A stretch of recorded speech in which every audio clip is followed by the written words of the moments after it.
Now we see the question number 8। एक बार फिर से 8 नंबर क्वेश्चन देख लेते हैं। An angle is greater than 45 is its complementary angle greater than 45 और इक्वल टू 45 और लेस देन 45।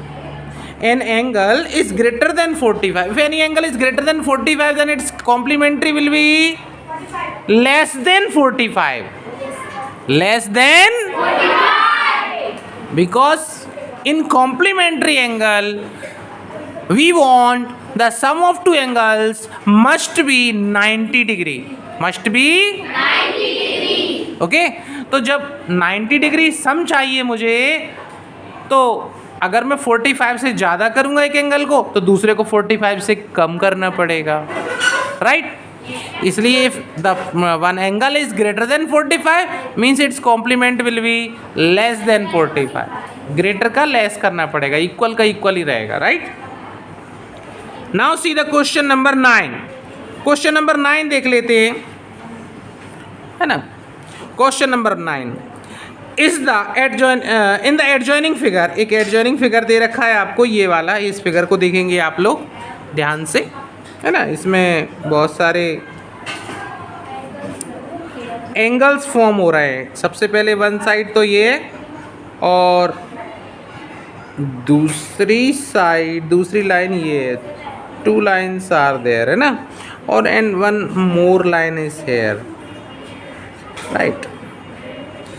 तो इसमें बहुत सारे एंगल्स फॉर्म हो गए हैं, है ना? एंगल 1 है, एंगल 2 है, angle 3, angle 4 and angle 5। The centre point is O and other points are AB is one line, CD is another line, O is the midpoint, है ना? Point of intersection, right?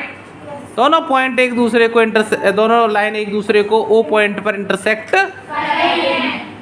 O से एक और line खींची गई है, OE। कौन सी line? OE, right.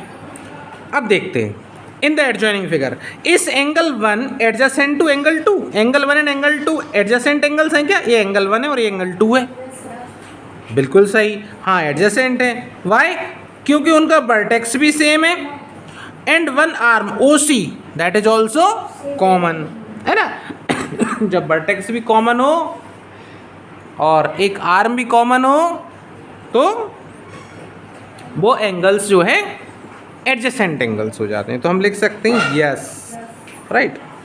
Is angle AOC and AOE, AOC, right, AOE adjacent है क्या? No. AOC and AOE adjacent नहीं है ना? क्यों नहीं है? क्योंकि AOE और AOC में जो कॉमन साइड होना थी वो सेम होना चाहिए थी, राइट? इसलिए कॉमन नहीं है ना? क्योंकि इसमें जब AOC में और AOE में जब आप देख रहे हैं, तो AOC में और AOE में OE दोनों में कॉमन आ रही है। आ रही है क्या? नहीं आ रही। AOC में तो AOC है और AOE में दोनों में AO कॉमन आ रही है ना? लेकिन बीच वाली साइड ही कॉमन होना चाहिए, राइट? इसलिए नो हो गया। थर्ड वन देख लेते हैं, angle COE and EOD। COE means ये वाला एंगल, राइट? COE EOD, तो E से शुरू करना है और D पर ये वाला EOD। Form a linear pair. क्या लीनियर पेयर बना रहे हैं? बिल्कुल बना रहे हैं सर, लीनियर पेयर। आप देख भी सकते हैं, COE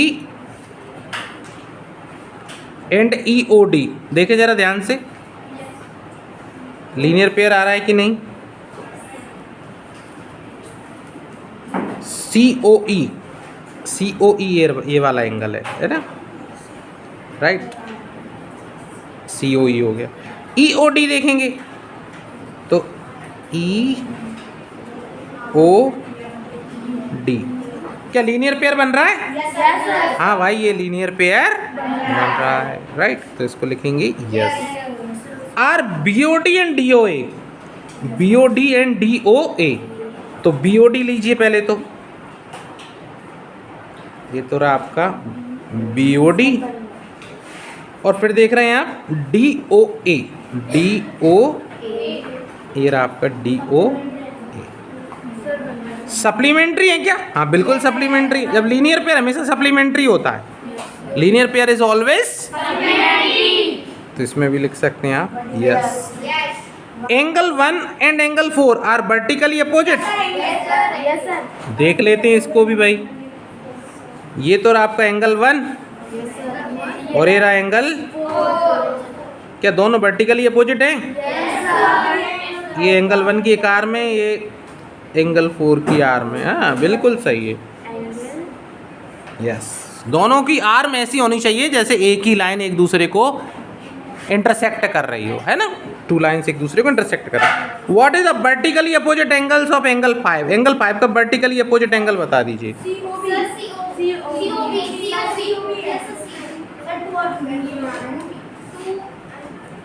एंगल 5 का, इस वाले एंगल का मुझे वर्टिकली अपोजिट चाहिए, तो ये पूरा आएगा, एक छोटा नहीं आएगा। एंगल COB भी कह सकते हैं और BOC भी कह सकते हैं, तो लिख सकते हैं एंगल BOC। ठीक है भाई। नीचे 10 नंबर क्वेश्चन मेरे ख्याल से डिलीटेड है, न्यू वाली बुक में नहीं है ना? ये वाले क्वेश्चंस डिलीट हो चुके हैं, लेकिन प्रैक्टिस के लिए अच्छे हैं। आप चाहें तो इन क्वेश्चन की भी प्रैक्टिस कर सकते हैं, है ना? 11, 12, 13 ये सब के सब न्यू वाले सिलेबस में डिलीट हो गए हैं, ये वाले क्वेश्चंस, है ना? बट इनको आप प्रैक्टिस जरूर कीजिएगा। सेम बेस है, सेम मेथड है, आप उसको कर सकते हैं। अब हम सीखते हैं नई चीज, pairs of lines.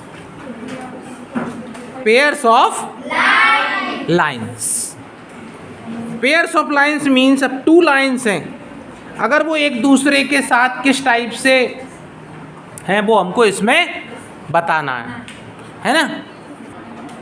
Now we talk about pairs of lines. Pair तो समझते ही हैं हम, 2 लाइन्स को पेयर कहते हैं। कोई भी 2 चीज़ें हों, कोई भी 2 आइटम्स हों, उनको पेयर कहते हैं। जैसे कि आपका पेयर ऑफ शूज़ है ना, pair of glasses, pair of scissors, है ना? हमने इस बारे में चर्चा भी पहले भी की थी इंग्लिश में, कि इनको कभी भी सिंगली नहीं बोला जा सकता। हम लोग उसको शॉर्ट में यूज कर लेते हैं, ये बात अलग है, लेकिन वो हमेशा पेयर में ही होता है। जैसे पेयर ऑफ सॉक्स है ना, पहनते हैं, राइट? पेयर ऑफ ग्लव्स, हाँ वो एक भी हो सकती है। ऐसी चीज़ जो परमानेंटली 2 में ही यूज़फुल हो, सिंगली कोई यूज़ ना होती हो। हाँ, तो इस चीज़ को समझ गए, राइट? तो ऐसी पेयर ऑफ लाइन्स है, 2 लाइन्स हैं, वो एक दूसरे से कैसे ज्वाइन हो रही हैं, कि हो सकता है वो आपस में ऐसे ज्वाइन हो रही हों, हो सकता है वो ऐसे चल रही हों, हो सकता है वो ऐसे हों, है ना? स्टैंडिंग भी हो सकती हैं। तो वो कैसे हैं उसके अकॉर्डिंग हम उनके आपस में कुछ एंगल्स फॉर्म होंगे, तो हम उसके बारे में आगे डिस्कस करेंगे। सबसे पहली चीज़ होती है ट्रांसवर्सल। पहली चीज़ क्या होती है? ट्रांसवर्सल। अब ये ट्रांसवर्सल क्या होता है? कभी भी 2 लाइन्स पैरेलल लाइन्स हो, पैरेलल लाइन समझते हैं? पैरेलल लाइन्स उन लाइन्स को कहा जाएगा जिनका आप किसी भी पॉइंट पर परपेंडिकुलर जो डिस्टेंस देखेंगे वो इक्वल होनी चाहिए। या जनरल भाषा में अगर हम समझें, जनरल लैंग्वेज में हम इस विषय में बात करें, तो ऐसी 2 लाइन्स जिनको दोनों साइड कितना भी एक्सटेंड करो, चाहे आगे की तरफ कर दो एक्सटेंड, चाहे लेकिन वो कभी भी आपस में इंटरसेक्ट नहीं होंगी, यानी हमेशा इक्वल डिस्टेंस पर ही है। जैसे कि आपकी रेलवे लाइन, वो कभी एक दूसरे को इंटरसेक्ट, वो 2 लाइन्स हमेशा इक्वल ही चलती हैं, है ना? टर्न होने के लिए नई लाइन खिंच जाती है, उसमें ज्वाइन हो जाती है, लेकिन वो जो लाइन पहले से चल रही है वो हमेशा स्ट्रेट ही रहती है और उनकी डिस्टेंस हमेशा इक्वल ही रहेगी, उनकी डिस्टेंस चेंज नहीं होती, है ना? तो पैरेलल लाइन का वो सबसे बड़ा एग्जाम्पल। हमारी विंडो में भी पैरेलल लाइन सेगमेंट्स लगे हुए हैं, है ना, तभी डिजाइन्स बनते हैं।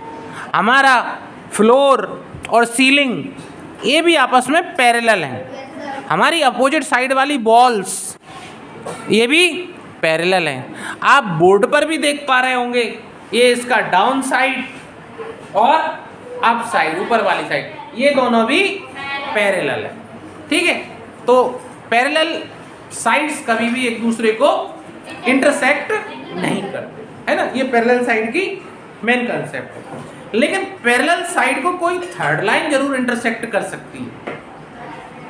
जैसे कि मैं देख पा रहा हूं कि एक लाइन ने इसको और इंटरसेक्ट कर दिया। अब आप देख पा रहे होंगे आपके पास ये जो लाइन बनी हुई है, इसमें एक थर्ड लाइन ने इसको इंटरसेक्ट कर दिया भाई। तो जब भी टू पैरेलल लाइंस हो, एल एंड एम मान के चलिए टू पैरेलल लाइंस हैं, और कोई एन लाइन है जिसने इसको इंटरसेक्ट कर दिया दोनों को, तो ये जो इंटरसेक्ट करने वाली लाइन है, इस लाइन का नाम हो जाएगा ट्रांसवर्सल। क्या नाम हो जाएगा भाई? यही वो है जो ट्रांसवर्सल होती है। क्लियर है? इसको हम लोग कहेंगे ट्रांसवर्सल। जब ये ट्रांसवर्सल लाइन खींचेगी टू पैरेलल लाइंस, पैरेलल को कैसे लिखा जाएगा? एल पैरेलल एम, है ना, ऐसे पैरेलल लिखा जाता है किसी भी टू लाइंस को, एल पैरेलल एम, है ना, स्टैंडिंग लाइन रहती हैं दोनों। मैथमेटिक्स में ज़्यादा से ज़्यादा बातें सिंबॉलिक होती हैं, है ना, लिखना कम होता है और सिंबल के थ्रू शो ज़्यादातर चीज़ों का किया जाता है। ठीक है, तो आप ट्रांसवर्सल समझ गए, पैरेलल लाइन का कंसेप्ट भी समझ गए, है ना। ये दोनों चीज़ें सेम ही है, ज़्यादा कुछ फर्क नहीं है। ठीक है, आप देख सकते हैं रेलवे लाइन, एक क्रॉस रोड्स, आपके लाइफ डेली लाइफ एग्जांपल्स भी हैं, है ना, इसको भी ध्यान से। या कभी कभी हमारे घर पे भी हम ये जो कभी कभी बागड़ लगवाते हैं ना, फेंसिंग, तो उसमें भी एक क्रॉस लगाना पड़ता ताकि वो तीनों सेट रहें, गिरे नहीं। ये भी एक ट्रांसवर्सल का एग्जाम्पल है ना, ट्रांसवर्सल लाइन है इसमें भी एक, ये वाली लाइन ट्रांसवर्सल है और ये तीनों आपस में पैरेलल है ना। आप देख पा रहे होंगे स्टैंडिंग वाली तीनों पैरेलल है, ये भी और ये भी, ये तीनों पैरेलल है ना, और ये जो लगी हुई है ये ट्रांसवर्सल। ठीक है, अच्छा जी, और आगे चलते कुछ एग्जांपल्स देखते हैं। देखो बहुत अच्छा बना हुआ है यहाँ पर, आप देख पा रहे होंगे ट्रांसवर्सल का एग्जांपल यहाँ पर दिया हुआ है। एक लाइन है एल, दूसरी लाइन है एम, थोड़ा अच्छा बना लेते हैं, दूर चली गई,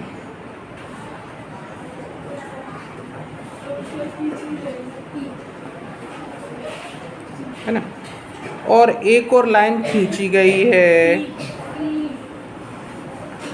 P, right, L M and P. तो क्या पी ट्रांसवर्सल है? पी लाइन नहीं है भाई, क्योंकि ये दोनों पैरेलल नहीं है। क्या इधर कोई ट्रांसवर्सल है? यहाँ भी कोई ट्रांसवर्सल नहीं है, ठीक है, क्योंकि एल एंड एम जो है वो पैरेलल नहीं है।